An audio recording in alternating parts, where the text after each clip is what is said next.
Northern New York Community Podcasts, stories from the heart of our community. Hi folks, and welcome to another episode of the Northern New York Community Podcast. We're excited to have you join our conversation with Donald Whitney. Don's family has lived in the North Country since the early 1800s. His affinity for and historical knowledge of the region is vast and true. He will share some great historical stories related to Northern New York. A longtime educator and administrator, Don will also talk about his 40 years in local education. His family has been tied to philanthropy for centuries. He will offer his unique perspective about the influence of giving back.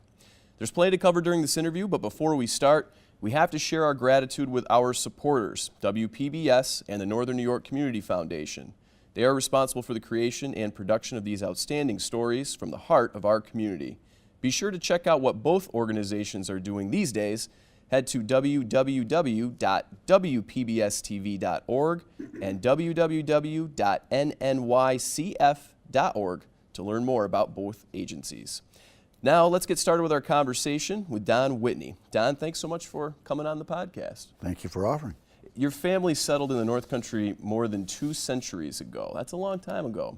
The area's changed immensely, certainly in that time.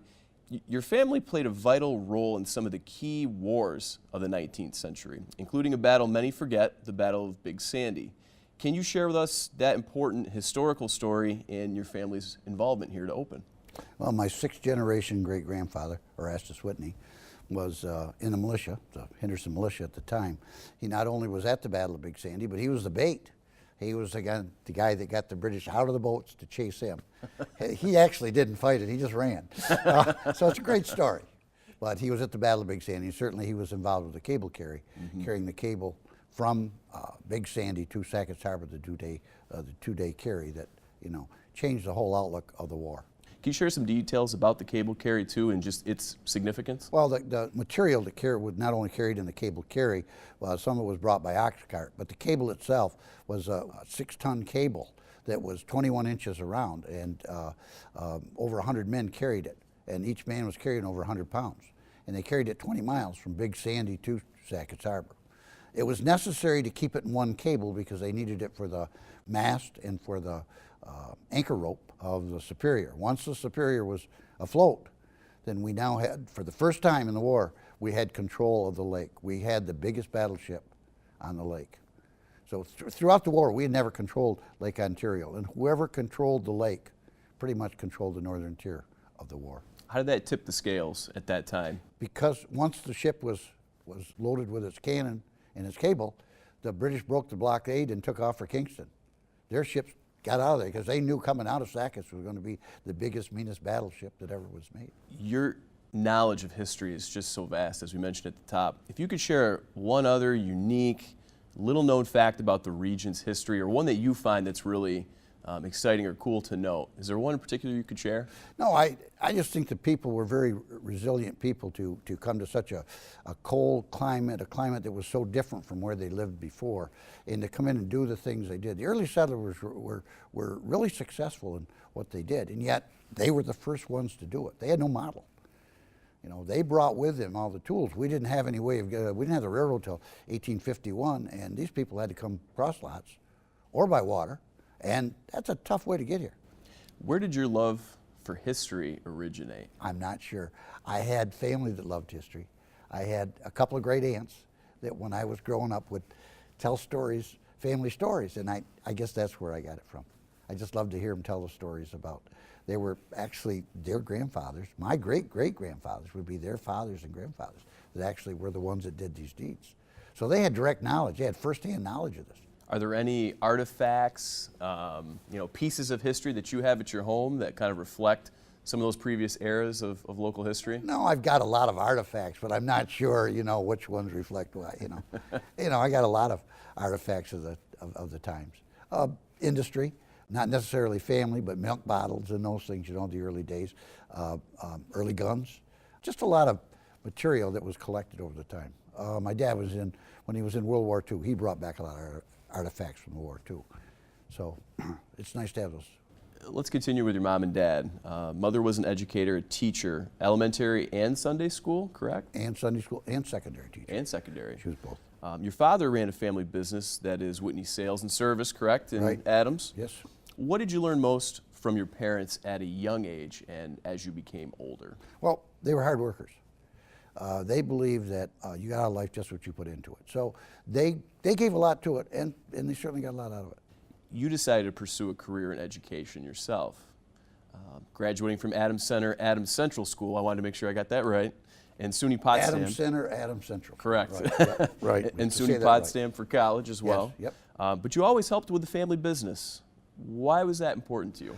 It was just something like father, like son. You know, you just wanted to be like your dad, and it was something I grew up with, so you just kept doing it. And the service industry, the business, offered a lot. I mean, there were a lot of jobs that your father and the family certainly helped with, and not just in southern Jefferson County. You guys were all over the place. Right, but I think the thing about the business, because of the North Country, you had to be more than just one thing. So we were plumbers, electricians, we sold appliances, we sold furnaces, we sold water heaters. So there was always something for business all the time. So if one area was slower than another, something always carried it.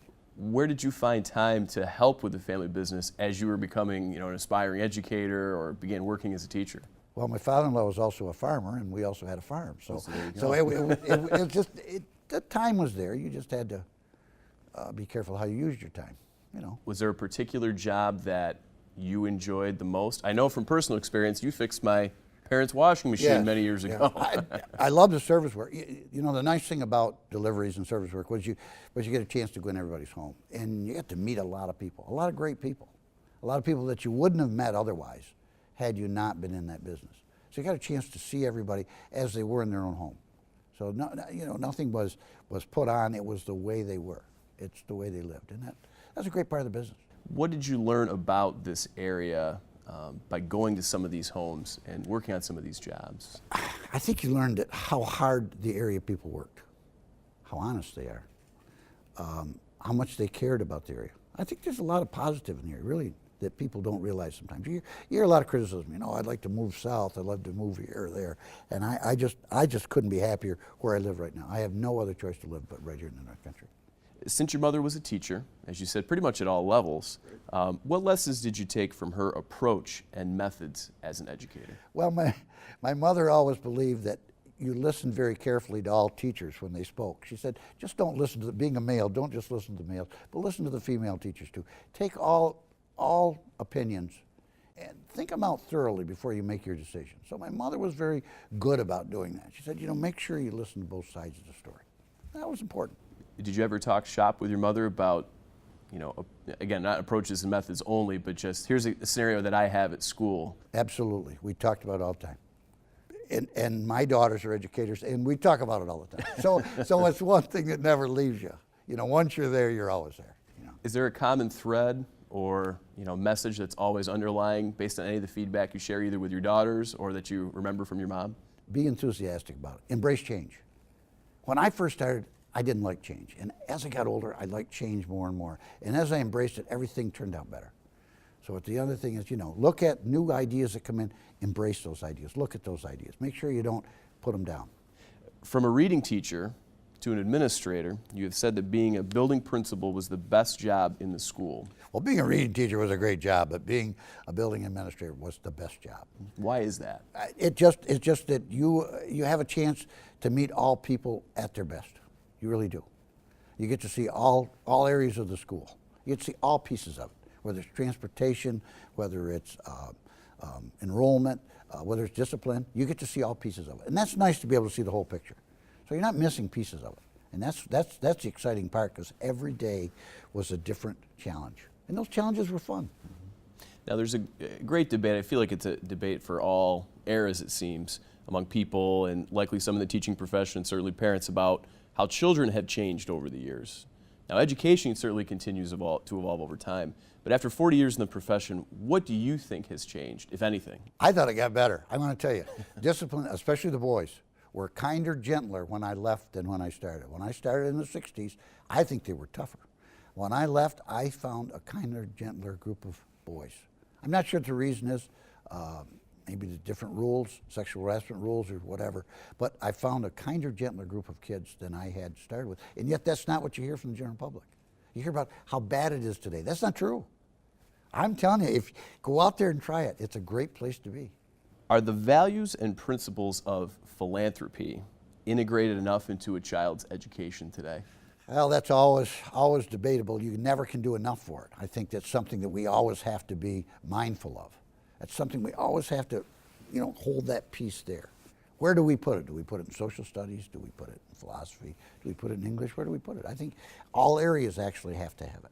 Are there any experiences that you recall either as a teacher or administrator where, projects that students had worked on that were just really good examples of giving back to a community that you felt were real highlights or maybe that you enjoyed the most? I think the school has done a lot with kids. I can remember, this may sound terrible, I remember a kindergarten teacher that wanted to take, this was in a very poor school I was principal of, wanted to take her class to the mall to see Santa Claus and also buy a gift for is it the sharing tree? Sure, yeah.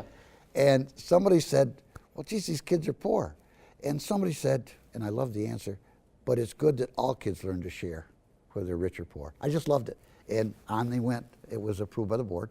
And on they went every year. They went to Salmon Run Mall. And the kids got a chance to, poor kids got a chance to help buy a gift for the tree.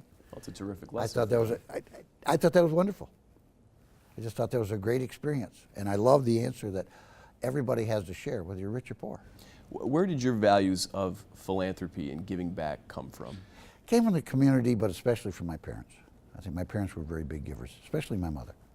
Very, always talked about giving. She always, that was one of her main themes, was always about sharing. Are there any examples that you recall either at a young age or as you became a young adult and older? Well, I remember Sunday school when we were very young. We always had a fund where we gave money to the extra money to the kids and families of foreign countries that weren't as well off as we were. We always felt good about that. And we're little kids, 5, 6, 7 years old, So it was a good feeling to do it. And also, they had local food drives at that time for people in the community that could really benefit from that. So that was always fun to do that. Always fun to be part of the food drive.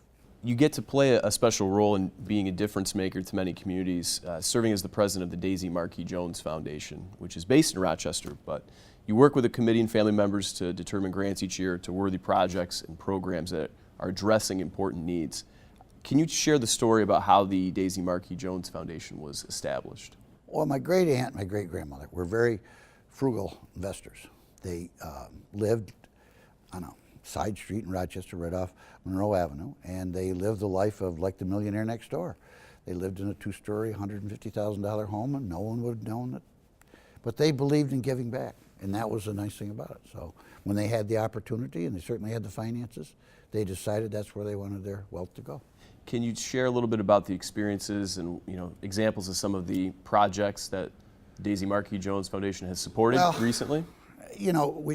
Our biggest thrust is certainly in working with youth and working with the elderly. So we get both ends of the spectrum, but we do a lot in the middle too. We don't like to pick a particular program because it looks like that's the one we favor over another. So I'm very careful not to say this is one area that we like better than another. But we do a lot with the disadvantaged youth, and we do a lot with the elderly. So you get both ends of the spectrum there. And that's a great, that's a great place to be. Kind of that multi-generational impact in a lot of ways. Yes, yep. And that changes too, and that evolves over time. So as history goes on, as time goes on, you evolve too in your foundation. Where we used to give a lot of large grants, now we give more smaller grants. So how do you evaluate that as far as determining which projects you feel are really important and again, hit the mission really of the foundation? Here's the difficult part. 99.9% of the people that walk through my door, because we deal with nonprofits, 99.9% of those people really care about what they do. And the reason that I give to some and not others is just because I only have a limited amount of finances. If I had more money, those 100 I turned down, I would actually give to. So it's hard to pick and choose. It is. We look at the mission, but we also have to look at the need, because needs change. Needs change immediately in the area.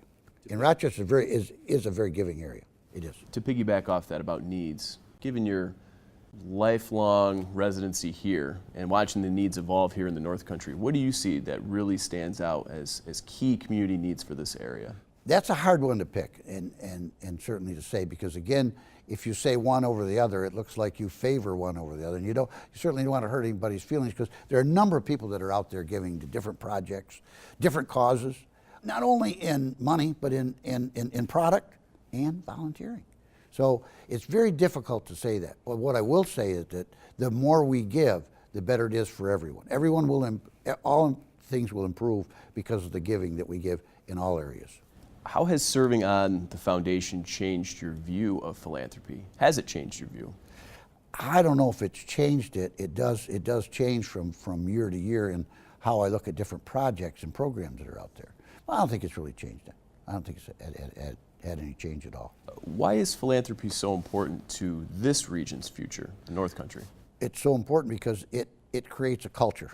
It creates a culture that the more we give, the better it is for everyone. So that's very, very important.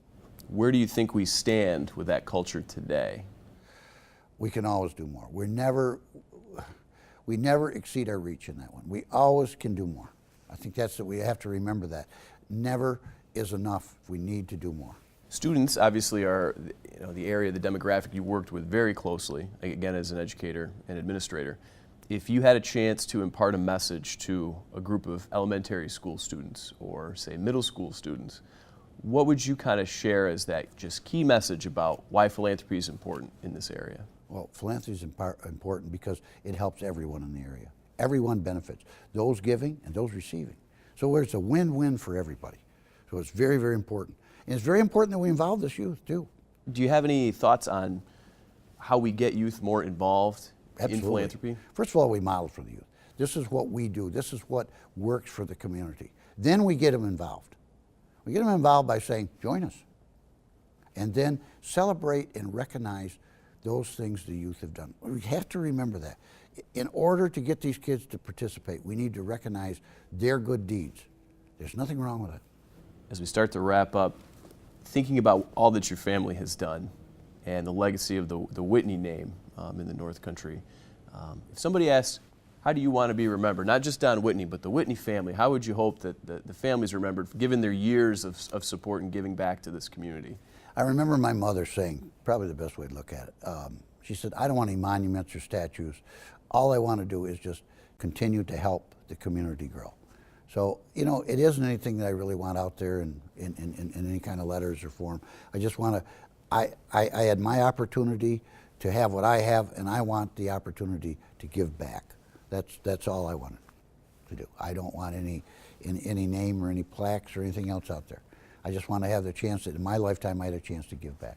Well, we hope that your story, your wealth of knowledge, the example that you have set is certainly one that we hope the younger generation aspires to be and looks at and says, this is a person, a family that did it the right way, that wanted to enhance the quality of life in the North Country and make it better, and hopefully they'll continue to do that. Don, your knowledge and insight's greatly appreciated. You've done so much to make this North Country vibrant and strong. Continued success with a local business, which I'm sure you're still helping with, correct? Yeah. To some degree. The critical work, certainly with the Daisy Marquis Jones Foundation and much more. And we're fortunate to have you inspiring so many others to do better in our area. Thanks for being part of the podcast today. Thank you. That wraps up another Northern New York Community Podcast. Remember, every interview is easily accessible and always free, whether it's online or on your mobile device. Find us on iTunes, Stitcher, Google Play, or other podcast platforms when you search for the Northern New York Community Podcast. Check out our podcast website, which also features interview highlights, transcripts, photo galleries, and much more. Just go to www.nnycpodcast.com. Our thanks again to Don Whitney for joining us, and thanks to all of you for listening to the Northern New York Community Podcast.